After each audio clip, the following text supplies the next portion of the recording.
Appropriation 2011-12 Estimates Bill be now read a second time.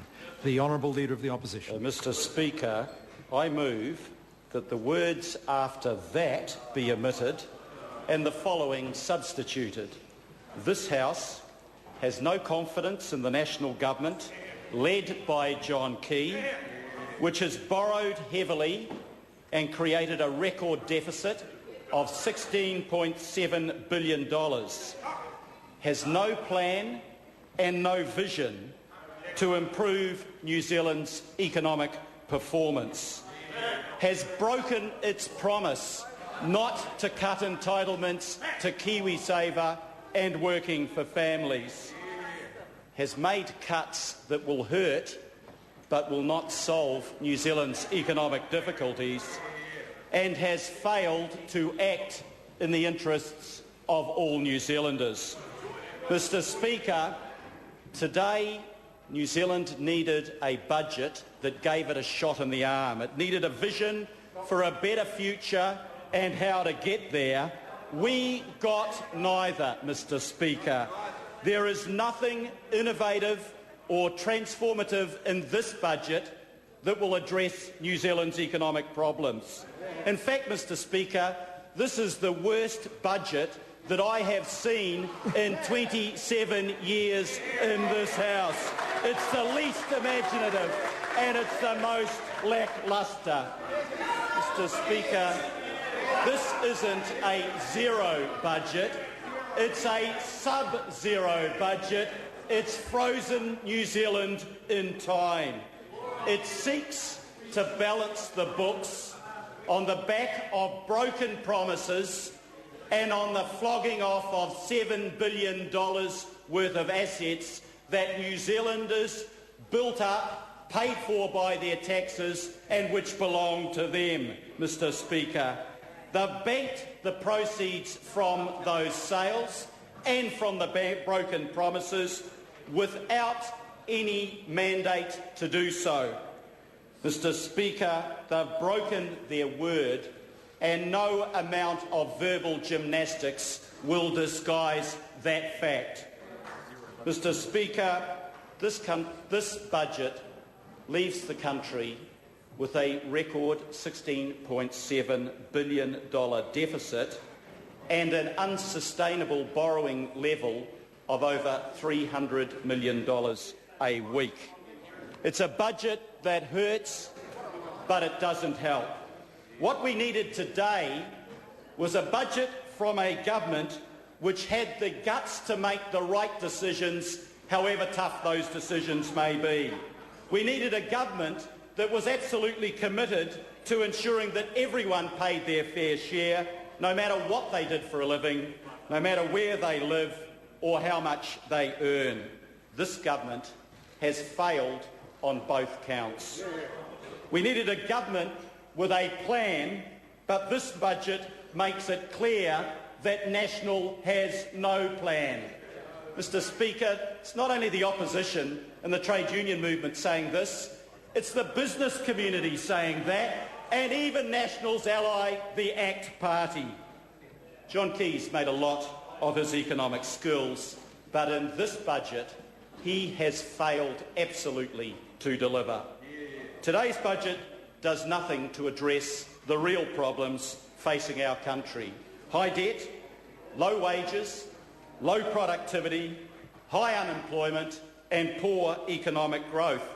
Mr Speaker, when I read these books, I see that the total debt of New Zealand, public and private, currently 86% of GDP, goes by 2015 to where? From 86 billion to 85.3 billion. The percent from 86% to 85.3%.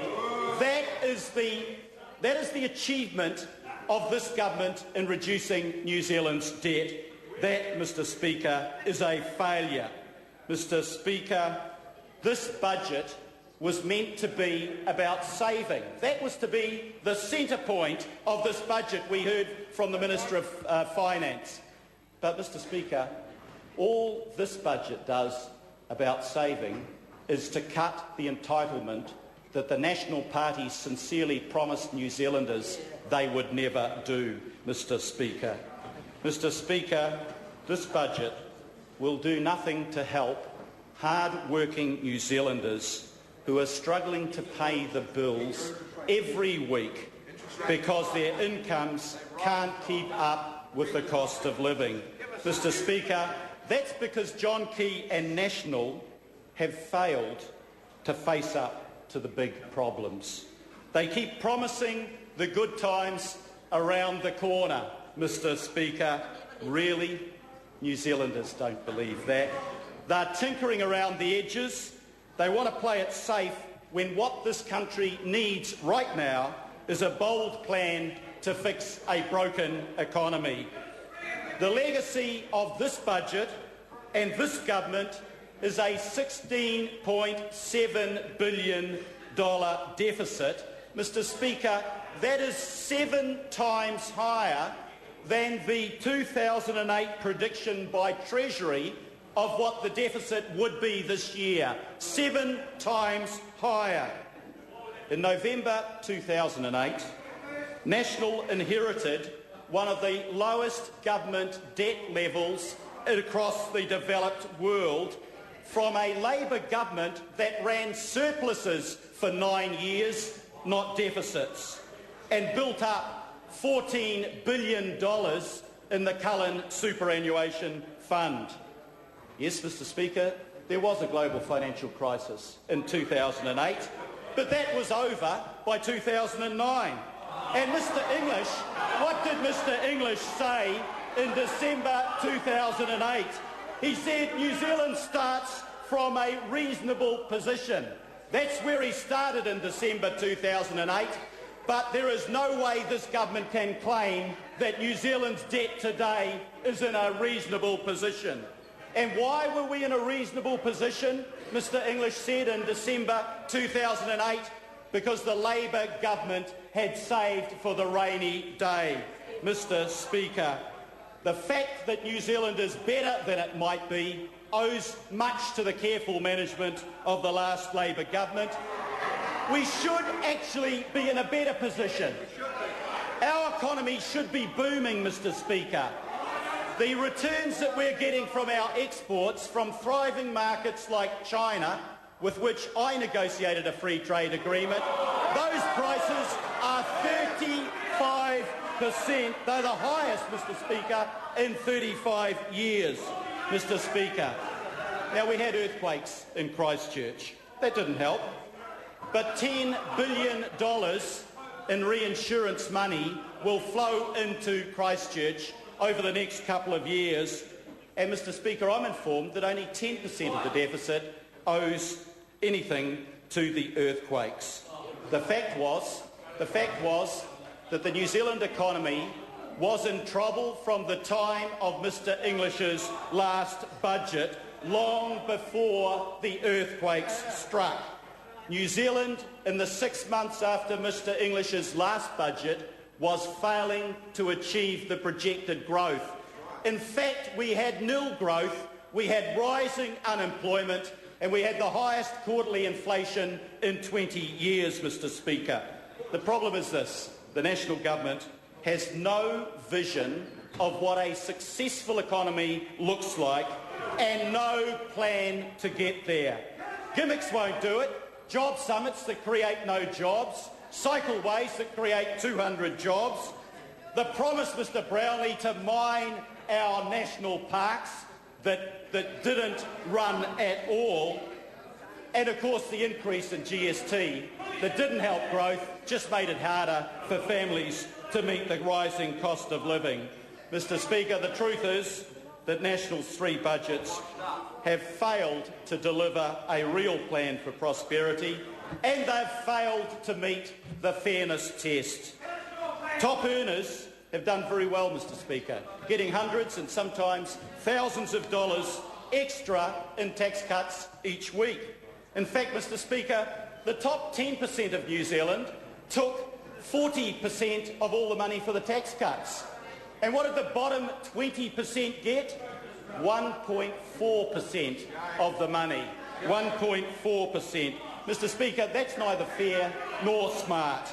Spending $2.25 billion every year on tax cuts for the top 10% simply doesn't make sense when you're borrowing $300 million a week, Mr Speaker. John Key and Bill English made reckless election promises in 2008, in the middle of the global financial crisis, knowing full well that this country could not afford the promises they were making. And what's more, Mr Speaker, while they were making those promises about the big tax cuts, they made some other promises. They promised they wouldn't cut KiwiSaver. They did. They promised they wouldn't touch working for families. They have. And, Mr Speaker, the biggest promise of all was John Key, we will not be increasing GST, quote unquote. Mr Speaker, we know what happened there. Mr Speaker, it's clear why this country's deficit has blown out of control. Firstly, the national government spent $14 billion on tax cuts when they couldn't afford to. The second reason, Mr Speaker, is the failure of the New Zealand economy. When you don't get growth, when incomes are actually falling, and when unemployment is going up, then the government's revenue fails. It falls, and that is exactly what has happened. Mr Speaker, I remember well in 2009, John Key promising the country that New Zealand was coming aggressively out of recession. Mr Speaker, he had hardly uttered those words when we went back into recession, Mr Speaker. So New Zealanders will be sceptical today about the heroic budget forecasts that predict economic growth and higher wages around the corner. Or at least that's what John Key told us.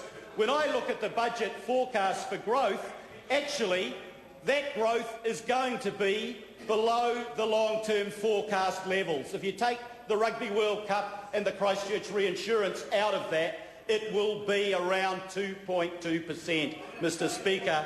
That is a pathetic level of growth coming out of a recession when normally a country would be up around 6 or 7%, Mr Speaker. Mr Speaker, we do have a real problem. It's the big debt built up by this national government. And that means, Mr Speaker, prudent financial management for an incoming government. It will mean reprioritising. It will mean efficiencies. Existing spending isn't sacrosanct. But I tell you this, that if cuts have to be made, they must be both justifiable and fair. They must help the economy to grow, and they must lift incomes. If they don't, Mr Speaker, they just hurt and they don't work. Despite the massive borrowing, this government refuses to reconsider the affordability of the billions of dollars in tax cuts to top income earners. And Dr Smith, what I'd cut is the $200 or $300 a week tax cuts that you gave yourself in the last budget. That's where I'd start, at the top, not on the people that are losing their working for family payments, the two people on an average wage of $35,000 to $40,000 a year, mum and dad working hard to try to bring up their kids. John Key and Bill English has taken $2,000 a year out of the support they were getting. That's what happens if you're a middle-income person, but if you're a top-income person, Dr Smith, you'll keep the money, and John Key will keep the $1,000 a week he gave himself. But this Labor Party is not in favour of giving a privileged position to the wealthy and the powerful. It's in favour of looking after low and middle-income New Zealanders who need and deserve that help. And that'll be what a Labor government does when it delivers the budget this time next year. Thank you for your